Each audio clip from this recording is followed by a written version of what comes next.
लेकिन अब आज तक आपको दिखाने जा रहा है उद्धव ठाकरे से खास मुलाकात।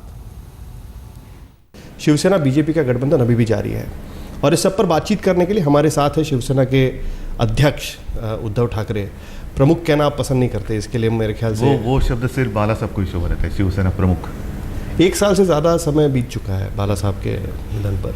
कितना मिस करते हैं आप? आपकी पहला चुनाव होगा कि इम्पोर्टेंट चुनाव? मैं राजनीतिक तौर पर कहना एक बात होती है, लेकिन बेटा, पुत्र और पिता, वो जो रिश्ता हमारा था, स्वाभाविक है बहुत मिस करता हूँ। और जब भी ऐसा विचार, ऐसी सोच कभी मन में आती है तो मैं तुरंत दूसरा कुछ सोचना शुरू करता हूँ, नहीं तो मुश्किल होता है। शिवसेना की छवि बरकरार रखने में आप कामयाब रहे। पहला चुनाव आप देखेंगे, अभी आपको पता चलेगा 16 मई को। मुझे तो पक्का विश्वास है सारे शिवसैनिक हमारे साथ हैं। और इतने सालों में बाला साहब ने तो पूरी ज़िंदगी जिनके ऊपर मेहनत की, दिशा दी, वो सारे लोग मेरे साथ हैं।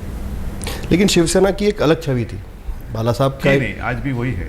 अभी भी आपने बरकरार रखी? बिल्कुल। जब भी कोई ज़रूरत होती है, सिर्फ आप जो कहना चाहते हैं मतलब क्या है, आक्रामकता। नहीं, मैं इसलिए पूछ रहा हूँ आपसे क्योंकि बाला साहब ठाकरे का स्वरूप वैसा था, उनका रूप वैसा था, उनकी भाषा उस तरीके से थी।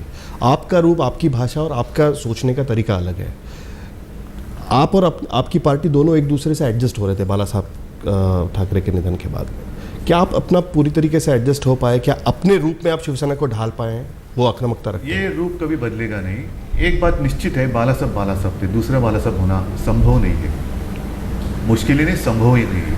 और जैसे मैं कहता हूँ कि मैं बाला साहब का पुत्र हूँ, वैसे मेरे माँ की भी एक अलग बात थी, उनका स्वभाव कुछ अलग था।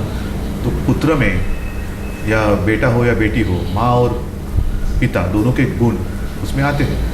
तो मुझ में मैं मानता हूँ मेरे पिता बाला साहब और मेरी माँ दोनों के गुण, इसके वजह से आपका बाला साहब की छवि अलग, आपकी छवि अलग। और वो तो होता ही है ना, वो तो होता ही होगा। और मैं बाला साहब बनने की कभी कोशिश नहीं करूँगा। उन्होंने जो विचार दिए हैं उसी विचारधारा पर मैं मेरी शिवसेना आगे लेके जाऊँगा। लोग ये कहते हैं कि बाला साहब के समय पे जो गठबंधन आपका जो शुरू हुआ है, शिवसेना का बीजेपी के साथ जो गठबंधन की शुरुआत हुई, उस पर शिवसेना का एक अपर हैंड हुआ करता था। बाला साहब कई बार उनको कमलाबाई के रूप में बुलाते थे। मतलब एक देखिए, ऐसा है कि किसी की आलोचना करना मतलब अपर हैंड ऐसे नहीं है। बाला साहब दबदबा था, वो दबदबा आज भी है। और मैं मानता हूँ गठबंधन का मतलब क्या है। हम बीजेपी को अपना सहकारी मानते हैं, बीजेपी शिवसेना को अपना सहकारी मानती है। सहकारी का मतलब मित्र है, और मित्र का कर्तव्य होता है जब भी कोई अपना मित्र ऐसे लगता है कि भाई थोड़ी कुछ बात गलत हो रही है, तो कहना, यही मित्र का एक गुण होता है। नहीं तो ऐसे होता है कि आसपास दलाल बहुत होते हैं, कुछ भी करो क्या बात है, तो कुछ भी करो क्या बात है, ऐसी बात तो मैं नहीं कहूँगा, ना करूँगा। जो चीज़ बाला साहब ने की, बाला साहब तो बाला साहब थे, लेकिन अगर मुझे ऐसे कुछ लगे कि भाई कुछ गलत रास्ते से हम बीजेपी कुछ गलत रास्ते से जाए, नहीं, क्योंकि बीजेपी के साथ मैं भी हूँ ना, बीजेपी के साथ मैं भी हूँ। और हमारा जो गठबंधन है, इसलिए 25 वर्ष हो गए। शायद देश में या पूरी दुनिया का तो पता नहीं मुझे, लेकिन देश में एक ही उदाहरण ऐसा है, चाहे चुनाव हो ना हो, अच्छा वक्त हो ना हो, समय अच्छा होता है, कभी बुरा होता है, हम हमेशा साथ रहे हैं और आगे भी रहेंगे। एनडीए के समय पे हमने देखा कि एनडीए सरकार के समय बाला साहब कई मुद्दों पर अपनी भूमिका रखते थे, फिर वो लेबर रिफॉर्म्स के मुद्दे हो या बाकी सारे कई मुद्दे हो, और कई बार बाला साहब के कहने पर उनको ये मुद्दे बदलने पड़े, कुछ मुद्दे उनको दरकिनार करने पड़े। क्या अगर अभी एनडीए की सरकार आती है तो क्या शिवसेना की भूमिका वही रहेगी जो इससे पहले? बिल्कुल रहेगी। लेकिन उस वक्त कैसे था कि गठबंधन एक नया गठबंधन था, एक दूसरे को हम समझ रहे थे। अब एक दूसरे को हम समझ गए हैं, और शायद कुछ बातें शायद ही कुछ बाकी बची होगी जिनको समझना अभी बाकी होगा। लेकिन अगर मगर की बात मैं कभी करता नहीं, लेकिन आपने शुरू किया, और एक बात अच्छी है कि एनडीए की सरकार आएगी, ये बात अगर आएगी तो अगर नहीं, मैं तो कहता हूँ ये अगर मगर की बात नहीं करूँगा मैं। एनडीए की सरकार आएगी ही आएगी, हम लाएंगे। और ऐसे लगे कि भाई हम रास्ता छोड़कर कुछ कहीं और जा रहे हैं तो मैं बिल्कुल कहूँगा। लेकिन कई और मुद्दे मेरा विश्वास है कि बीजेपी का जो शीर्ष नेतृत्व है वो भी मेरी बात आज भी उनका सम्मान करता है। सामना के जरिए हम लोग कई बार देखते हैं कि आप कभी कभी उनके कान खींचते रहते हैं। हमने कई बार ऐसा मैं आलोचना नहीं करता, मैं एक क्या सजेशन करता हूँ कि ये शायद थोड़ा सा गलत हो सकता है। हर बार माना जाता है कि ऐसे आपकी अपेक्षा नहीं है कि हर बार माना जाएगा। देखो कभी कभी शायद ऐसा भी हो सकता है कि उनकी सोच कुछ अलग है जो मैं समझ नहीं सका हूँ। ठीक है, उस वक्त हमारी सलाह मशवरा होती है, फिर वो बात मैं छोड़ देता हूँ। लेकिन कुछ बात ऐसी भी होती है कि कुछ उसमें धोखा है या गलत बात है और जो मैं देख सकता हूँ मैं कह देता हूँ उनको। लेकिन कोर और इसीलिए तो गठबंधन हमारा कायम है और गठबंधन का यही एक अच्छापन है कि करेक्ट करने के लिए अपने साथी अपने आसपास है। लेकिन मैं कुछ कोर मुद्दों की बात करूंगा जिस मुद्दों पर आपका गठबंधन बना है, और आप हमेशा आपकी रैलीज में वो मुद्दे आप हमेशा कहते हैं कि आप कहते हैं कि शिवसेना और बीजेपी का गठबंधन इसलिए है क्योंकि हिंदुत्व का विचार लेके आप चल रहे हैं। लेकिन बीजेपी के पूरे कैंपेन में कहीं भी हिंदुत्व का विचार नहीं है। उनका मैनिफेस्टो आ रहा है, उसमें भी हिंदुत्व के जो मुद्दे थे, जो आपकी मांग थी, आपकी पार्टी ने कई सालों से ये मांग रखी है कि कोर हिंदुत्व का मुद्दा हमको नहीं छोड़ना चाहिए। लेकिन ऐसा लगता है कि बीजेपी को अब उस मुद्दे का बर्डन लगता है। उनको लगता है कि ये मुद्दा उनको सत्ता तक नहीं पहुंचा सकता। आपने सामने में भी ये बात रखी थी कि हम सत्ता के लिए कुछ मुद्दे नहीं छोड़ते जो आज भी कहता हूँ ना मैं कभी मेरी सोच नहीं बदलूंगा। मैं अपने मुद्दों पर कायम हूँ। मैं अपना हिंदुत्व का मुद्दा छोड़ने वाला नहीं हूँ। लेकिन शायद बीजेपी की बात करे तो कैंपेन में वो हिंदुत्व की बात नहीं कर रहे। मैं भी खुलकर नहीं कर सकता हूँ क्योंकि पाबंदी है एक कोड ऑफ कंडक्ट के कारण। कोड ऑफ कंडक्ट के पहले से हम देख रहे हैं कोड ऑफ कंडक्ट के कारण, खास करके मैं आज के दिन की बात करता हूँ, वो करप्ट प्रैक्टिस मानी जाती है और जिसका अनुभव हमने लिया है। शिवसेना प्रमुख जी को तो 6 साल चुनाव लड़ने के लिए, जो कभी पूरी जिंदगी में लड़ना नहीं चाहते थे, उनको पाबंदी लगाई गई थी और वोटिंग राइट भी उनका छीना गया था। तो ये सारी बातें देखने के बाद आखिर में एक बात बिल्कुल साफ होनी चाहिए कि हिंदुत्व का मतलब जो मैं कह रहा हूँ आप क्या समझते हैं। हमारा हिंदुत्व किसी धर्म के साथ जुड़ा हुआ नहीं है। वो हिंदुत्व मतलब राष्ट्रीयत्व है। जो भी कोई इस देश को अपनी माता या अपना देश मानता है उसके साथ हमारा झगड़ा है ही नहीं। लेकिन राम मंदिर का मुद्दा है, आर्टिकल 370 का मुद्दा है, ये सारे मुद्दे बीजेपी एक समय पे उठाती थी और आपका उसको समर्थन हुआ करता था। बिल्कुल था। सत्ता के नजदीक पहुंचने के बाद, ये मैं अपनी बात नहीं कह रहा हूँ, जो सामने में आपने लिखा है वही बात। कभी जो बात हुई है और आप पूछो, मैं सवाल जवाब देता। ये मुद्दे आपका ही कहना है कि वो मुद्दे उन्होंने दरकिनार कर दिए क्योंकि उनको सत्ता तक। देखो हमारी सरकार थी, वाजपेयी जी प्रधानमंत्री थे, क्या हम मुद्दे उठा सके? नहीं उठा सके। क्यों? क्योंकि वो सरकार मिलीजुली सरकार थी और फिर दूसरे कोई लोग साथ में आना चाहते हैं, जुड़ना चाहते हैं, तो मिनिमम कॉमन प्रोग्राम, ताकि आपकी बात भी जो हमारा संघर्ष होने की संभावना होती है वो मुद्दे हम थोड़ी देर के लिए बाजू में रखते हैं। भाई उसके ऊपर हम चर्चा करेंगे, विचार विमर्श करेंगे। हाँ ठीक है, आप ऐसा क्यों कह रहे हैं, मैं ऐसा क्यों कह रहा हूँ, सोच समझकर वो बातें की जा सकती है। और इसीलिए मुझे ऐसा लगता है कि जो 370 आर्टिकल है या राम मंदिर का मुद्दा है, थोड़ा बाकी लोग साथ आने दो, एक सरकार होने दो। सरकार आने के बाद अगर कोई किसी की जरूरत पड़े तो उनके साथ सलाह मशवरा कर वो बात की जा सकती है। लेकिन अभी आपको कौन रोकने वाला है? एनडीए में अभी नीतीश कुमार नहीं है।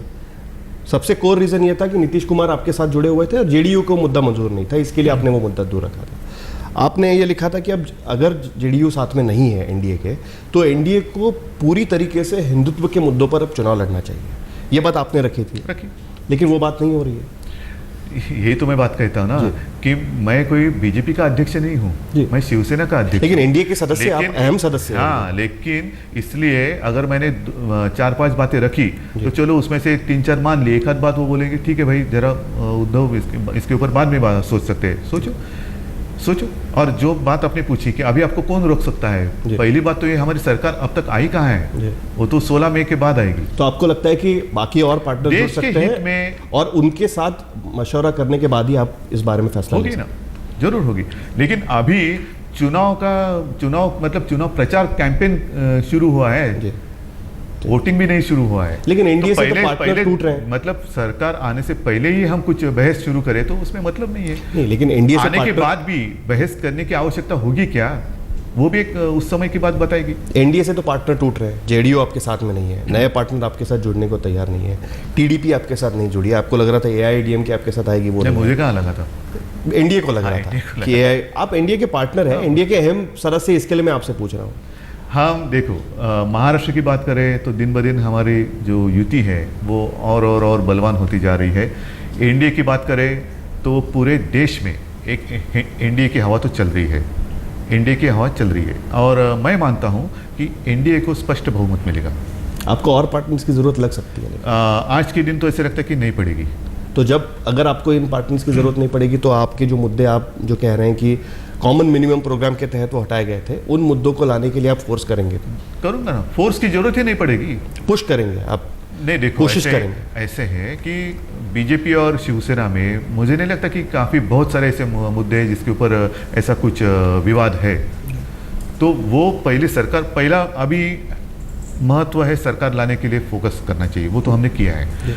सरकार आने के बाद क्या करना है उसकी एक प्रायोरिटी होगी, और वो सरकार आने के बाद तय की जाएगी। उसमें शिवसेना अपनी भूमिका रखेगी? बिल्कुल रखेगी ना, बिल्कुल रखेगी। और अभी मैं मानता हूं कि उसके ऊपर आज चर्चा करने की कोई आवश्यकता नहीं, पहले तो सरकार तो आने दो, नहीं तो लोग हंसेंगे, अरे भाई सरकार आने से पहले इनकी बात कुछ शुरू हो गई।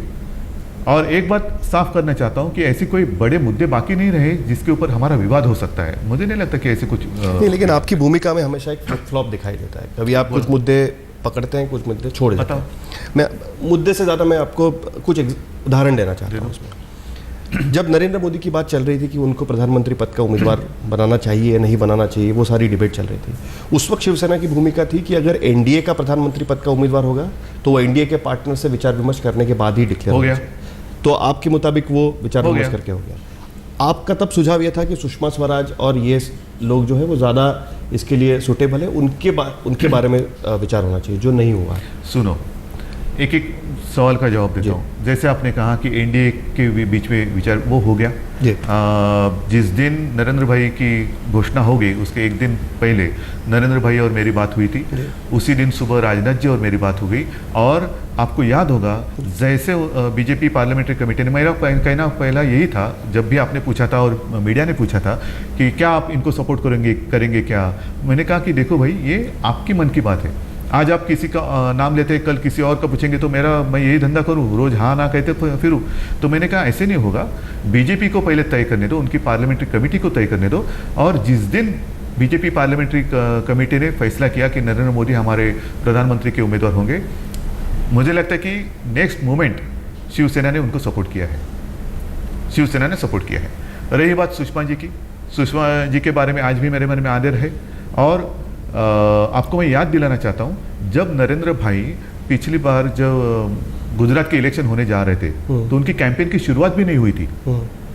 चुनाव तो बहुत दूर थे, चुनाव तो शायद हुए दिसंबर में, ये जून जुलाई की बात होगी, 2012 की बात कर रहे हैं, जब भी चुनाव हो गए उस वक्त की बात है, अभी पिछली चुनाव।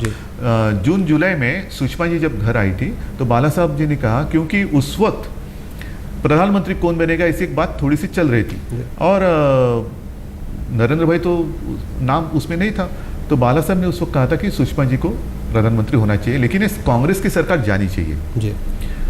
तो बाला साहब का जो कहना था, पहले प्रायोरिटी कांग्रेस की सरकार जानी चाहिए, इसको हटाओ। तो मोदी बेटर चॉइस है सुषमा? बेटर का नहीं है, कांग्रेस की सरकार हटाने के लिए। देखो ऐसा है कि उस वक्त पहली बात तो यह है कि बीजेपी ने या किसी ने भी अपने उम्मीदवार की घोषणा की नहीं थी, और जो सामने चेहरे थे उनमें से बाला साहब को लगा कि सुषमा जी एक अच्छा ये है, चेहरा है जो प्रधानमंत्री बन सकती है। अब ये सोचना होगा कि क्या उस वक्त नरेंद्र जी का भी नाम होता तो बाला साहब क्या कहते, ये सब बातें बात की है। लेकिन बाला साहब का जो कहना था कि कांग्रेस को हटाओ, तो चलो हम सब साथ में मिलकर अब कांग्रेस हटने की पूरी संभावना है। सामना के इंटरव्यू में अभी कहा है कि शरद पवार को एनडीए में आप नहीं आने देंगे। बिल्कुल, पवार साहब ने कभी इच्छा नहीं जताई है कि वो एनडीए में आना चाहते हैं, ओपनली इच्छा नहीं जताई है। आप हंस रहे हैं, हो सकता है कि आपके पास कुछ अलग इन्फॉर्मेशन हो, लेकिन ओपनली उन्होंने कभी नहीं कहा है कि मुझे एनडीए में आना है। उसी सामना में आपने एडिटोरियल लिखा था और कहा था कि शरद पवार प्रधानमंत्री बनेंगे तो हमारा उनको समर्थन रहेगा, शरद पवार देश के प्रधानमंत्री बनने चाहिए। वो मैंने लाइटली कहा था, नहीं, लेकिन लाइटली नहीं, कहा था, जैसे- लेकिन जैसे- आप जैसे- आप जैसे जैसे- नेता जब कोई स्टेटमेंट करते हैं तो उसको सीरियसली मतलब लिया जाता है। तो फिर पवार साहब का भी ले लो ना सीरियसली, जो आपने एडिटोरियल में कहा था। एक मिनट, पवार साहब के भी ले लो ना वो शाही वाला स्टेटमेंट। नहीं, लेकिन कि मैं आपको आज पूछता आप हूँ। सातारा में करो और फिर उसको निकाल कर मुंबई में करो, उसको आपकी- क्यों नहीं सीरियसली आपकी लेते? भूमिका ये थी कि मराठी आदमी कभी प्रधानमंत्री नहीं बना है, नहीं बना, ये और बात मराठी है। आदमी प्रधानमंत्री बनता है तो मेरा उनको समर्थन रहेगा, इसके लिए आपने मराठी आदमी को तो शरद पवार को इसलिए तो आपने उनका नहीं नाम नहीं लिया। नहीं नहीं नहीं, ऐसे नहीं। देखो, ऐसी बात है कि शरद पवार अभी जो पूरे देश में एक वातावरण है वो भ्रष्टाचार के खिलाफ है, और भले आप आरोप लगाए ना लगाए, वो भ्रष्टाचार में शामिल हो ना हो, लेकिन कांग्रेस के साथ तो वो है। उनके पार्टी के बहुत सारे जो मंत्री हैं उनके ऊपर भ्रष्टाचार के आरोप है। और दूसरी बात यह है कि पूरे महाराष्ट्र में, पूरे देश में जितने किसानों ने आत्महत्या की है उनमें से ज़्यादा शायद महाराष्ट्र में की है, और महाराष्ट्र से शरद पवार कृषि मंत्री है केंद्र में। तो एक बात ठीक है, प्रधानमंत्री के लिए शरद पवार जी का नाम आप लेना चाहते हैं, मैं सपोर्ट करूँ ना करूँ, कर सकता हूँ, नहीं, नाम तो आप ही ने लिया था। एक मिनट, मैं बात पूरी करता हूँ। जी, मैं सपोर्ट कर सकता हूँ या कर सकता था, लेकिन कृषि मंत्री होने के बावजूद जिस राज्य से वो वहाँ गए हैं उस राज्य के किसान ज़्यादा से ज़्यादा आत्महत्या कर रहे हैं, और कृषि मंत्री कुछ कर नहीं सकता है, वो प्रधानमंत्री बनकर क्या करेगा? तो ये भी बात देखनी होगी ना। सिर्फ ये कोई ऐसी इमोशनल बात नहीं है कि भाई कोई भी उठकर प्रधानमंत्री बन जाए, तो फिर बाकी भी सारे लोग हैं, वो क्यों नहीं बने? और एक बात मैं आपसे पूछना चाहूँगा, हालांकि आपको ये बात पूछना पसंद नहीं है, लेकिन एक पत्रकार होने के नाते ये बात पूछना ज़रूरी है, इसके लिए मैं आपको पूछना चाहता हूँ। जो विषय पिछली पूरा बार खत्म हो गया उसके ऊपर बात पिछली बार हमारा इंटरव्यू हुआ था, तब आपने मुझे कहा था कि ताली एक हाथ से नहीं बजती। आपने सामना में भी ये बात कही थी। अब जब ताली के लिए हाथ आगे बढ़ रहा है तो आप अपना हाथ देने को तैयार नहीं है, इसके पीछे क्या कारण है? समय समय की बात होती है, ताली देने का भी एक समय होता है, और टल गया तो अभी क्या करेंगे? अभी वो मौका कभी नहीं आ सकता। अभी मुझे लगता है कि वो विषय पूरा हो गया है, और बीजेपी ने उसके ऊपर भी अच्छी भूमिका ली है। तो अब तो हमें सरकार अपनी वहाँ लानी है, और वो आ रही है सरकार। लेकिन आपके नेतृत्व में महाराष्ट्र में जो शिवसेना बीजेपी का गठबंधन है उसमें 2 पार्टनर और जुड़े हैं। आपने एक पॉजिटिव राजनीति करने की कोशिश की कि ज़्यादा पार्टनर इकट्ठा करो और कांग्रेस एनसीपी को मात देने की कोशिश करो।